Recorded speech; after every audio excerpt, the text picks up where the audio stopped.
నమస్కారం ఏరువాక బులెటిన్ కు స్వాగతం. ముందుగా ముఖ్యాంశాలు. మల్లె సాగులో పాటించవలసిన మేలైన విధానాలు, మెళకువలతో సాగు చేసుకుంటే అధిక లాభాలు. ఆనపకాయ సాగులో పాటించవలసిన పద్ధతులు, కూర ఔషధంగా పనికి వచ్చే మంచి రకాలు. పంటలను కాపాడే రైతు మిత్ర పురుగులు, కాపాడుకుంటేనే పంటలో మంచి దిగుబడులు. ఉసిరి పండ్ల సాగులో అనుసరించాల్సిన సూచనలు, వాణిజ్యపరంగా పండిస్తే అధిక ఆదాయాలు. మల్లెల సాగులో ఇంతవరకు నాటుకొనే విధానం, ఎరువులు, నీటి యాజమాన్యం విషయాలను చర్చించుకున్నాం. ఇక మల్లె సాగులో చీడపీడలు కూడా ఉంటాయి. ఈ పూదోటకు తెగుళ్ళు, పురుగుల బెడద ఉంటుంది. సకాలంలో మల్లెలో వచ్చే తెగుళ్ళు, పురుగులను ఎప్పటికప్పుడు నివారించుకోవాలి. అప్పుడే మనకు నాణ్యమైన అధిక దిగుబడి ఉంటుంది. మల్లె తోటలో వచ్చే ఆ చీడపీడలేమిటో తెలుసుకుందాం.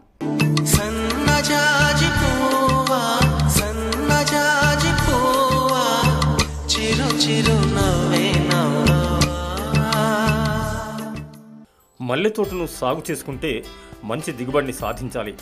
నాణ్యమైన అధిక దిగుబడి రావాలంటే చీడపీడలను ఎప్పటికప్పుడు అరికట్టాలి. సాధారణంగా మల్లె మొక్కలకు పురుగుల బెడద ఎక్కువగా ఉంటుంది. పువ్వు మొక్కలని ఆశించే పురుగుల వల్ల చాలా నష్టం కలుగుతుంది. కాబట్టి తోటలు పెంచుకునే రైతులు తగిన సమయంలో పురుగులను గుర్తించి సస్యరక్షణ చర్యలు తీసుకోవాలి. ఎరువులు, నీటి యాజమాన్యం ఎంత ముఖ్యమో చీడపీడల నివారణ కూడా అంతే అవసరం. నాణ్యమైన పూల దిగుబడికి చీడపీడల నివారణ చాలా అవసరం. అందుకే ఏ స్థాయి మొక్కలకు ఏ చీడపీడలు ఆశిస్తాయో తెలుసుకోవాలి. వాటిని సమర్థవంతంగా నిర్మూలించుకోవాలి.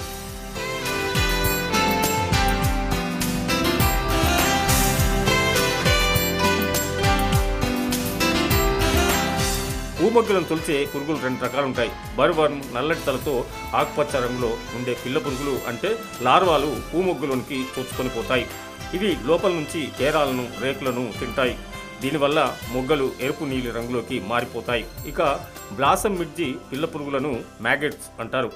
ఇవి మొగ్గలోనికి పోయి మొగ్గ భాగాలను తినడం వల్ల మొగ్గలు ఆకారాన్ని కోల్పోతాయి. పూలు ఊదా రంగులోకి మారిపోతాయి. ఆడరెక్కల పురుగులు పూల మొగ్గల చివర్ల గుడ్లు పెడతాయి. వీటి నుంచి మొదట తెల్లగా, ఆ తర్వాత పసుపచ్చ రంగుతో మిళితమైన ఊదా రంగులో ఉండే పిల్ల పురుగులు వృద్ధి చెందుతాయి. ఇవి 5 నుంచి 7 రోజులు ఈ దశలో మొగ్గలో ఉండి నేలలో కోశస్థ దశను గడుపుతాయి. దీని కోశస్థ దశ సుమారు 20 రోజులుంటుంది. కోశస్థ దశ నుంచి రెక్కల పురుగులు బయటకు వచ్చి 4 రోజులు మాత్రమే బతుకుతాయి. వీటిని నివారించడానికి లీటర్ నీటికి 2 మిల్లీలీటర్ల ప్రొఫెనోఫాస్ లేదా ట్రయోజోఫాల్ కలిపి ద్రావణాన్ని మొగ్గలు ఏర్పడే సమయంలో చల్లాలి. ఆ సమయం నుంచి 15 రోజుల వ్యవధిలో 2 నుంచి 3 సార్లు పిచికారీ చేయాలి.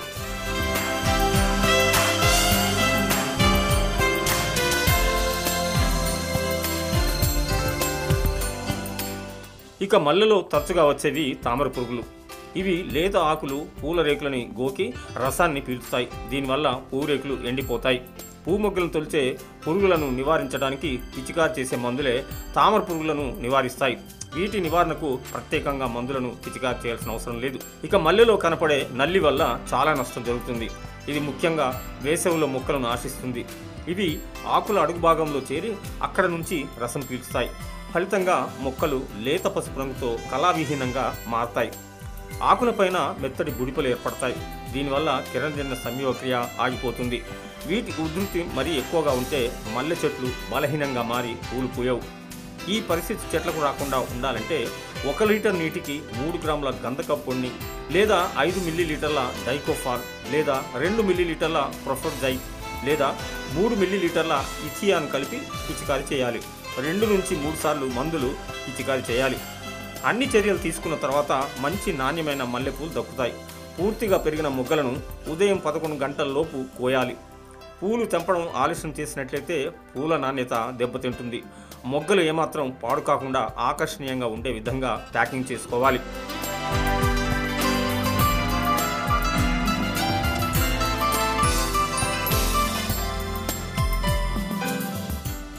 గోనె సంచులను కోసి చిన్న చిన్న సంచులుగా తయారు చేసుకోవాలి. వాటిలో 2 నుంచి 5 కిలోల పూలను వేసి ప్యాక్ చేసుకోవాలి. ప్యాక్ చేసిన సంచులను నీళ్లలో ముంచి ఆ తర్వాత రవాణా చేసుకోవాలి. ఇలా చేసినట్లయితే పూలు తాజాగా ఉంటాయి. పూలను వెదురు బుట్టల్లోనూ రవాణా చేసుకోవచ్చు.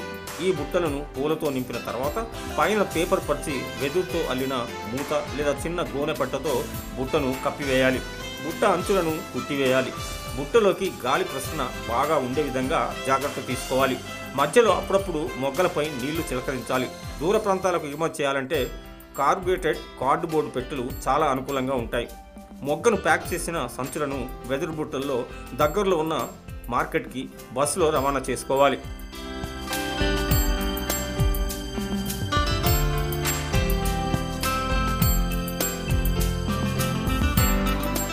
దూరంగా ఉండే మార్కెట్లకు ప్రత్యేక వాహనంలో పంపినట్లయితే పూల నాణ్యత దెబ్బతినదు.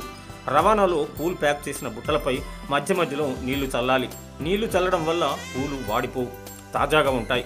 రవాణాలో పూలు నలిగిపోకుండా చూసుకోవాలి. ఉదయం 11 గంటలలోపు కోసిన పూలను సాయంత్రంలోగా మార్కెట్కి చేరవేసుకుంటే మంచి ధర పలుకుతుంది. అన్ని రకాల యాజమాన్య పద్ధతులు అవలంబించినట్లయితే మల్లె చెట్లు వెరగబోస్తాయి. అధికంగా నాణ్యమైన మల్లెపూల దిగుబడి వస్తుంది. రైతులు ఆశించిన ఆదాయం దక్కుతుంది. ప్రతి ఏటా నిర్దిష్టమైన లాభాలు మనకు దక్కుతాయి.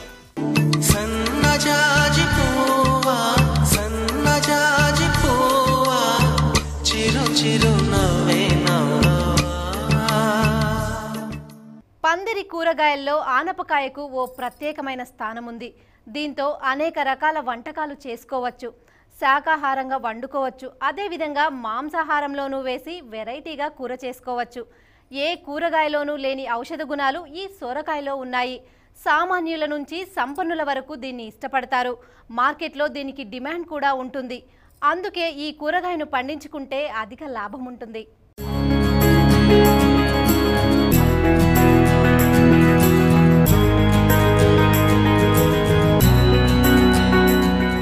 ఆనపకాయ, సొరకాయ అని పిలుచుకునే కూరగాయ దేశంలోని అన్ని ప్రాంతాల వారికి ఇష్టమైన కూరగాయే.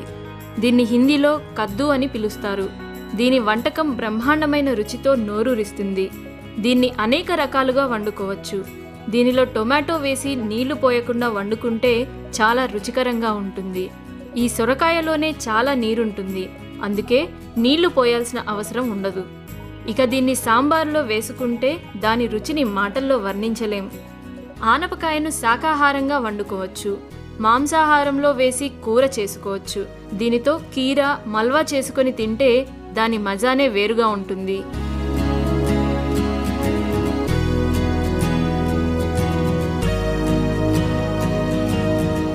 సొరకాయ కూరగానే కాదు, మంచి ఔషధంగా పనిచేస్తుంది. దీనిలో ఉన్నన్ని ఔషధ గుణాలు మరే కూరగాయల్లో లేవని ఆయుర్వేద డాక్టర్లు చెప్తారు. ఉదయాన్నే దీని రసం తాగితే అనేక రుగ్మతలు తొలగిపోతాయి. అసిడిటీ ఉన్నవాళ్ళు దీని రసాన్ని రోజు ఉదయం పరగడుపున తాగితే అసిడిటీ సమస్య ఉండదు. ఇది జీర్ణక్రియను పెంచుతుంది. దీనిలో నీరు శాతం అధికంగా ఉంటుంది కాబట్టి దాహం వేయదు. గ్యాస్ ప్రాబ్లం ఉన్నవాళ్ళు ఈ రసం తప్పకుండా తాగాలి. ఈ రసం వల్ల దేహం కాంతివంతంగా మారుతుంది. మనిషి ఎత్తు ఎదగడానికి దోహదపడుతుంది. గుండె వ్యాధులతో బాధపడే వారికి ఇది చాలా ఉపశమనం ఇస్తుంది. అలాగే కఫం, వాంతులను అరికడుతుంది. కిడ్నీ సమస్యలు ఉన్నవారు రోజు దీని రసం తాగాలని డాక్టర్లు చెప్తారు. ఒక్క మాటలో చెప్పాలంటే సంపూర్ణ ఆరోగ్యప్రదాయిని ఆనపకాయ అనొచ్చు.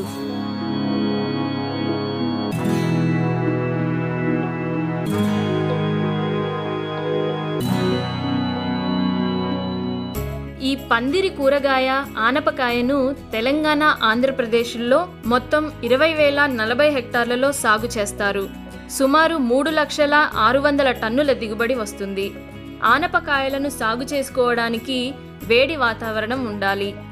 నీటిని నిలుపుకునే తేలికపాటి బంక మట్టి నేలలు దీని సాగుకు అనుకూలంగా ఉంటాయి. నిజానికి సొరకాయను ఏ నేలలోనైనా పండించుకోవచ్చు. అయితే తేలికపాటి నేలలు మంచి దిగుబడినిస్తాయి. సొరకాయ సాగు చేసుకోవాలంటే దీని విత్తనాలను జూన్ నుంచి జూలై చివరి వరకు విత్తుకోవచ్చు. అలాగే జనవరి 2వ పక్షం నుంచి ఫిబ్రవరి చివరి వరకు విత్తుకోవచ్చు. దీన్ని సాగు చేసుకునే రైతులు వాణిజ్యపరంగా పండించినట్లయితే మంచి లాభాలు సంపాదించుకోవచ్చు.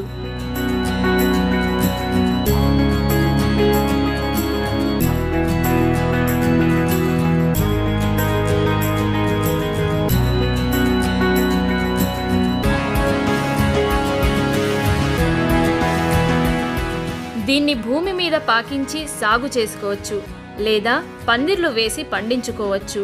భూమి మీద పాకించే ఆనప తీగ పాదులకు వర్షాకాలంలో నీటి కాలువలతో పాటు మురుగునీరు వెళ్లడానికి 2 మీటర్ల దూరంలో కాలువలు తీసుకోవాలి. వేసవిలో వేసే పాదులకు పొలం అంతటా నీటిపారుదల సౌకర్యం కోసం బోదెలను ఏర్పాటు చేసుకోవాలి. అన్ని రకాల పాదులకు 3 విత్తనాలను 1 నుంచి 2 సెంటీమీటర్ల లోతుగా విత్తుకోవాలి. అన్ని రకాల తీగజాతి పంటల మాదిరిగానే ఆనపకాయను వర్షాధార పంటగా సాగు చేసినట్లయితే 15 x 10 సెంటీమీటర్ల కొలతలు కలిగి పాలిథీన్ సంచుల్లో మట్టి వేసి విత్తుకొని 15 నుంచి 20 రోజులు పెరగనివ్వాలి. తరువాత అదును చూసుకొని పొలంలో నాటుకోవాలి.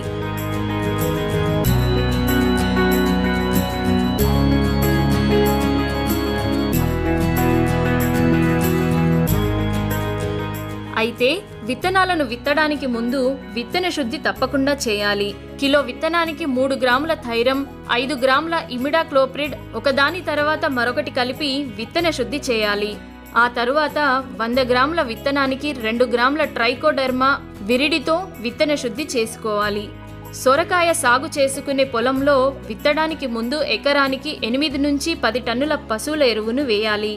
32 కిలోల నుంచి 40 కిలోల వరకు భాస్వరం, 16 నుంచి 20 కిలోల పొటాష్ని ఇచ్చే ఎరువులను గుంటల్లో వేసుకోవాలి. 32 నుంచి 40 కిలోల నత్రజనిని 2 భాగాలుగా చేసి విత్తిన 25 నుంచి 30 రోజులకోసారి పూత పిందె వచ్చే సమయంలో మరో భాగం వేయాలి. మొక్కకు దగ్గరలో ఎరువును వేయొద్దు. ఎరువులను వేసిన వెంటనే ఎరువులపై మట్టిని కప్పి నీటిని పెట్టాలి. ఎందుకంటే ఎరువులు పైపాటుగా వేసినప్పుడు ఆవిరి అయిపోతాయి.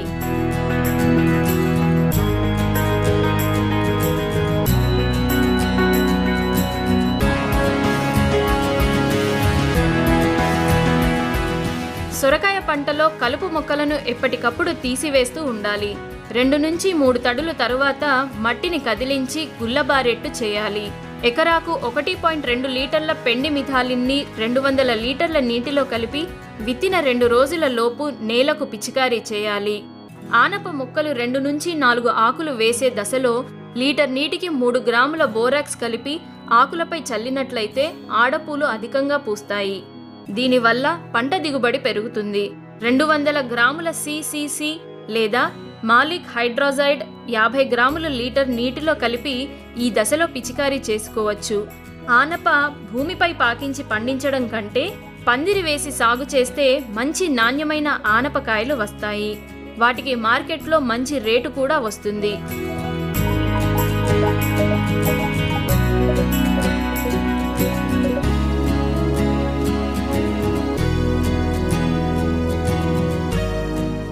ఆనపకాయకు పురుగుల బెడద ఉంటుంది. దీనికి గుమ్మడి పెంకు పురుగులు పడితే పిల్ల పురుగులు ఆకులను పూలను కొరికి తింటాయి. 3 గ్రాముల కార్బరిల్ 50% పొడిని లీటర్ నీటికి కలిపి పిచికారీ చేయాలి. లేదా మలాథియాన్ 2 మిల్లీలీటర్లను లీటర్ నీటికి కలిపి పైరుపై చల్లుకోవాలి. సొరకాయను పొట్ల ఆకు పురుగు ఆశిస్తే పూత దశలో ఇవి ఆకులను తింటాయి. 2.5 గ్రాముల క్లోరోఫైరిఫాస్ లేదా క్వినాల్ఫాస్ 2 మిల్లీలీటర్లు లీటర్ నీటిలో కలిపి పిచికారీ చేయాలి. అదే పండు ఈగ పంటపై కనపడితే పూత పిందె దశల్లో 2 మిల్లీలీటర్ల మలాథియాన్ లీటర్ నీటికి కలిపి పిచికారీ చేయాలి. దీన్ని 10 రోజుల వ్యవధిలో 2 సార్లు చల్లుకోవాలి.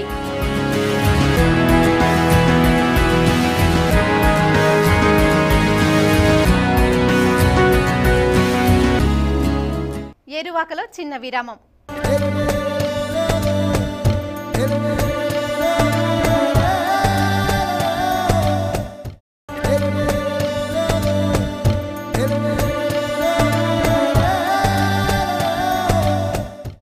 ఏరువాకకు తిరిగి స్వాగతం.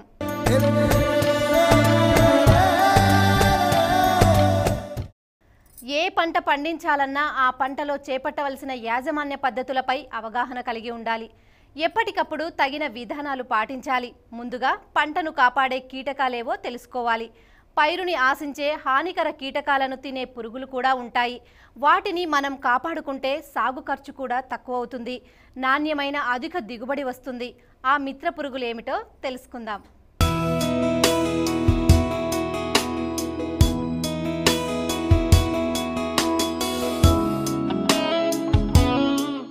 ప్రకృతి మనకు అన్నీ ప్రసాదించింది.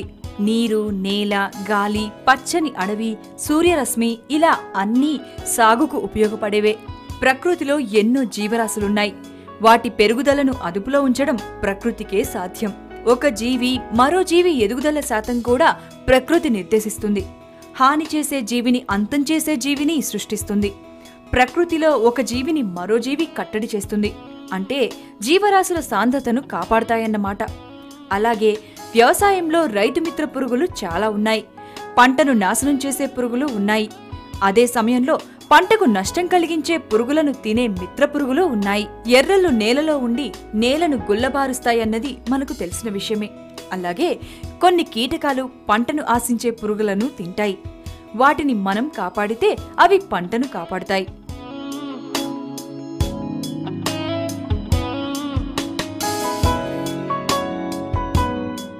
కూరగాయలను సాగు చేసుకుంటే ముందుగా పొలాల్లో ఏం జరుగుతుందో తెలుసుకోవాలి. సామాన్యంగా పంటలు నాశించే పురుగులను, వాటి సహజ శత్రువులను గమనించాలి. తెగుళ్లు, పురుగులు, కలుపు మొక్కలు, ఇతర లోపాలను గమనించాలి. అవి పంటకు తీవ్ర నష్టం కలిగించకముందే వాటిని నివారించుకోవాలి. కూరగాయల పంటల్లో హానికర కీటకాలు, సహజ శత్రువులను క్రమం తప్పకుండా నమోదు చేసుకోవాలి. ఒక వారం నుంచి మరో వారం హానికర కీటకాల మార్పులు ఎంత ముఖ్యమో సహజ శత్రువుల మార్పులను గమనించాలి. ఈ సహజ శత్రువులను 3 ప్రధాన సమూహాలుగా వర్గీకరించారు. బదనికలు, పురాన్నజీవులు. పురుగులల్లో తెగులు. బదనికలు ఒకదానికన్నా ఎక్కువ పురుగులను వేటాడి చంపుతుంది. అవి ఒకే రకం పురుగుని లేదా వివిధ రకాల పురుగులను చంపుతాయి. సహజంగా అది తినే పురుగుల కన్నా పెద్ద సైజులో ఉంటాయి. బదనికలు, పరాన్నజీవులు రెండూ సమగ్ర సస్యరక్షణలో ముఖ్య పాత్ర పోషిస్తాయి. పురుగుల్లో తెగుళ్లు వాటిని నాశించి చంపే సూక్ష్మజీవుల వల్ల కలుగుతాయి. నిజానికి పురుగుల్లో తెగుళ్లు కలిగించే బ్యాక్టీరియా లేదా శిలీంధ్రాలు, వైరస్లు, నులిపురుగులు ఇతర జంతువులను గాని మొక్కలను గాని ఆశించవు. అవి కేవలం పురుగులను మాత్రమే తింటాయి. కూరగాయల పంటల్లో సహజ శత్రువు పురుగుల్లో నల్లులు ప్రధానమైనవి. ఈ సూక్ష్మ పైరేట్ నల్లులు చాలా చిన్నగా అంగుళంలో 10వ భాగమంత సైజులో ఉంటాయి. కానీ ఇవి కొన్ని కూరగాయల పంటల్లో అధికంగా ఆశిస్తాయి. ఇవి తెలుపు, నలుపు రంగు కలిగి ఉంటాయి. వీటి చిన్న పురుగులు, పెద్ద పురుగులు ఇతర పురుగుల మీద ఆశించి వాటిని తినేస్తాయి. ఇవి మొక్కల మీద పురుగుల కోసం చురుగ్గా వెతుకుతాయి. గ్రీన్ హౌసుల్లో తామర పురుగుల నివారణకు ఇవి చాలా అవసరం. ఇవి వాణిజ్యపరంగా కూడా అందుబాటులో ఉన్నాయి. ఎర్రనల్లి, పురుగుల గుడ్లు, పెనుబంక, చిన్న లార్వాలను ఇవి తింటాయి. మనం పురుగుల మందు కొట్టకపోయినా అవి నాశనమవుతాయి. ఈ మేలు చేసే పురుగులు సాధారణంగా సొలనేసి జాతి పంటలు, ఇతర కూరగాయల పంటలు, తీపి మొక్కజొన్న పంటలో ఇవి పురుగులను తిని పంటను కాపాడుతాయి.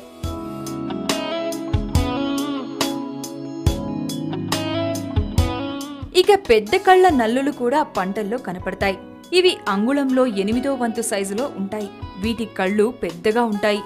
ఇవి బూడిద రంగు లేదా నలుపు రంగులో కనపడతాయి. అనేక రకాల వ్యవసాయ క్షేత్రాలలో మొక్కల మీద పురుగుల కోసం వెతుకుతూ కనిపిస్తాయి.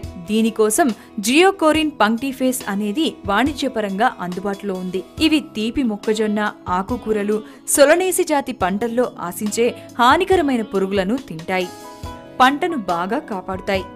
ఇక డామ్సేల్ నల్లులు పొడవుగా సన్నగా ఉండి మందమైన కాళ్లను కలిగి ఉంటాయి. ఇవి అంగుళం పొడుగులో ఉండి బూడిద రంగు కలిగి ఉంటాయి.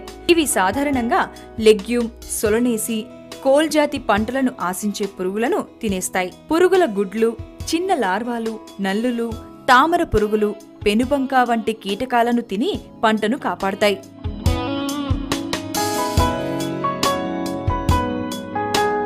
అస్సాసిస్ నల్లులు నిజమైన నల్లులు.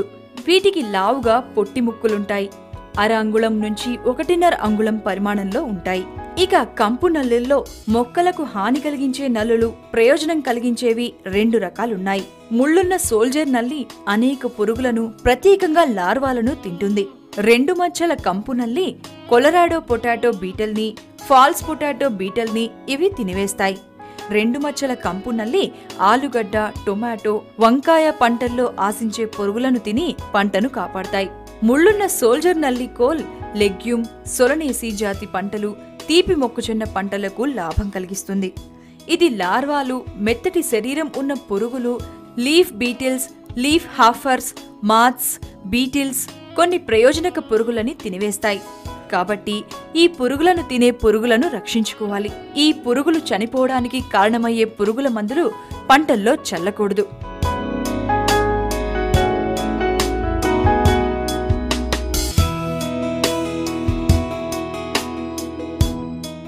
ఆ పండును చూస్తే చాలు ఎవరికైనా నోరూరుతుంది.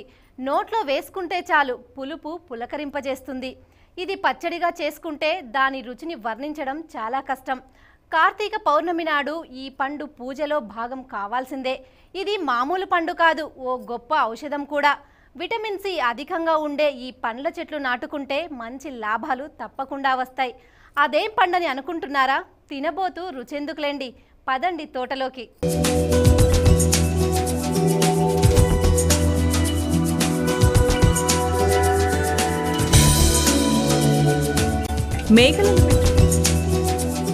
వర్షాధార పంటగా ఉసిరిని మెట్ట ప్రాంతాల్లో పండించుకోవచ్చు. ఏ ఇతర పంటలకు పనికిరాని భూములు ఈ పండ్ల సాగుకు పనికి వస్తాయి. ఉసిరిని తెలంగాణ, ఆంధ్రప్రదేశ్లోని అన్ని జిల్లాల్లోనూ సాగు చేసుకోవచ్చు.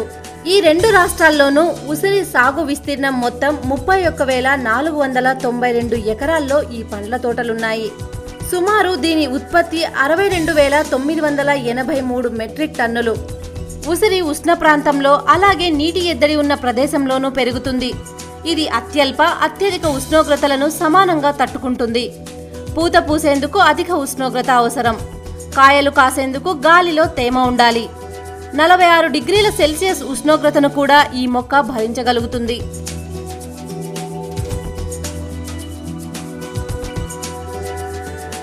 ఉసిరిని నీరు నిల్వ ఉండని అన్ని రకాల నేలల్లో పెంచుకోవచ్చు. ఆమ్ల, క్షార లక్షణాలున్న భూముల్లో కూడా ఈ పంటను పెంచుకోవచ్చు. దీనికి సోడియం శాతం 30 వరకు ఉండాలి. అలాగే ఉదజని సూచిక 9.5 వరకు ఉన్న భూముల్లో కూడా ఈ పండ్ల మొక్కలను పెంచుకోవచ్చు. ఉసిరిలో కొన్ని రకాలు మనకు అందుబాటులో ఉన్నాయి. కాంచన్ అనే రకం ఉసిరికాయలు పసుపు రంగులో మిలమిలా మెరుస్తుంటాయి. దీన్ని NA4గా పిలుస్తారు. దీని కాయ మధ్యస్థంగా ఉండి 30 నుంచి 32 గ్రాముల బరువు కలిగి ఉంటుంది. 100 గ్రాముల కాయగుజ్జులో 711 మిల్లీగ్రాముల విటమిన్ సి ఉంటుంది. 5-6 సంవత్సరాల వయసు గల చెట్ల నుంచి సంవత్సరానికి 35 నుంచి 38 కిలోల దిగుబడి వస్తుంది. ఇది ఊరగాయ పెట్టుకుంటే ఎక్కువ కాలం నిల్వ ఉంటుంది.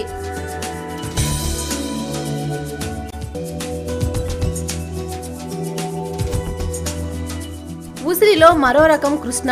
దీన్ని NA5గా వ్యవహరిస్తారు. దీని కాయలు మధ్యస్థంగా ఉంటాయి. ఇవి 35 గ్రాముల బరువు తూగుతాయి. 100 గ్రాముల ఉసిరి గుజ్జులో 549 మిల్లీగ్రాముల విటమిన్ సి ఉంటుంది. 5-6 సంవత్సరాల చెట్ల నుంచి సంవత్సరానికి 30 నుంచి 35 కిలోల కాయల దిగుబడి వస్తుంది. ఇది వర్షాధారంగా పండే పంట. ఇక అమృత్ అనే ఉసిరిని NA6 అంటారు. ఇది మధ్యస్థంగా ఉండే కాయలను కాస్తుంది. దీని చర్మం చాలా నునుపుగా ఉంటుంది. కాయకు 6 చారలుంటాయి. 35 నుంచి 37 గ్రాముల బరువు ఉంటుంది. దీన్ని జామ్, క్యాండీ వంటి పదార్థాల తయారీకి ఉపయోగించుకోవచ్చు. 5-6 సంవత్సరాల చెట్ల నుంచి సంవత్సరానికి 35 నుంచి 40 కిలోల దిగుబడి వస్తుంది. 100 గ్రాముల కాయగుజ్జులో 707 మిల్లీగ్రాముల విటమిన్ సి ఉంటుంది.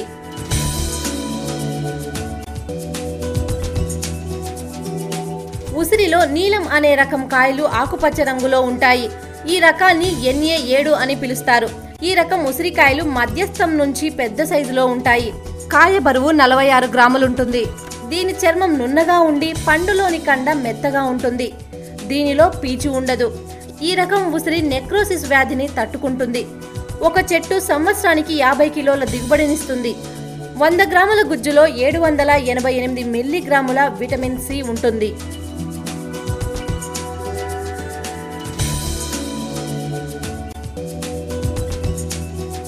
దీనితో పాటు బలవంత్ అనే రకం ఉసిరి కూడా అందుబాటులో ఉంది. దీని కాయలు మధ్యస్థం నుంచి పెద్ద పరిమాణంలో ఉంటాయి. దీన్ని NA10 అని పిలుస్తారు. దీని కాయలు 41 గ్రాముల బరువు కలిగి ఉండి గుండ్రంగా ఉంటాయి. దీని చర్మం గరుకుదనం కలిగి పండు లేత ఆకుపచ్చ రంగులో ఉంటుంది. ఇది సంవత్సరానికి 42 కిలోల పండ్లనిస్తుంది. దీని 100 గ్రాముల కాయగుజ్జులో 528 మిల్లీగ్రాముల విటమిన్ సి ఉంటుంది.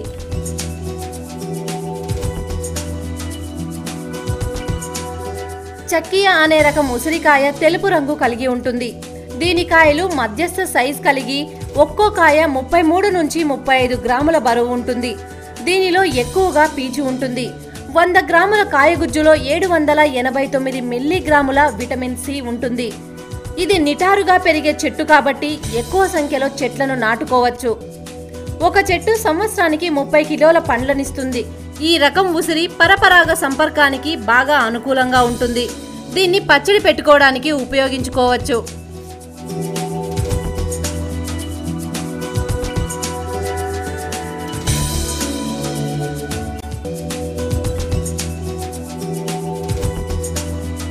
ఈ కార్యక్రమంపై మీ అభిప్రాయాలు అలాగే సందేహాలు సమస్యల పరిష్కారానికి మా సలహాల కోసం మీరు సంప్రదించాల్సిన చిరునామా ఏరువాక 99 TV CR foundation Kondapur Hyderabad 500084. ఇది ఈనాటి ఏరువాక. మరిన్ని విశేషాలతో రేపు మళ్ళీ కలుద్దాం. అంతవరకు సెలవు. నమస్కారం.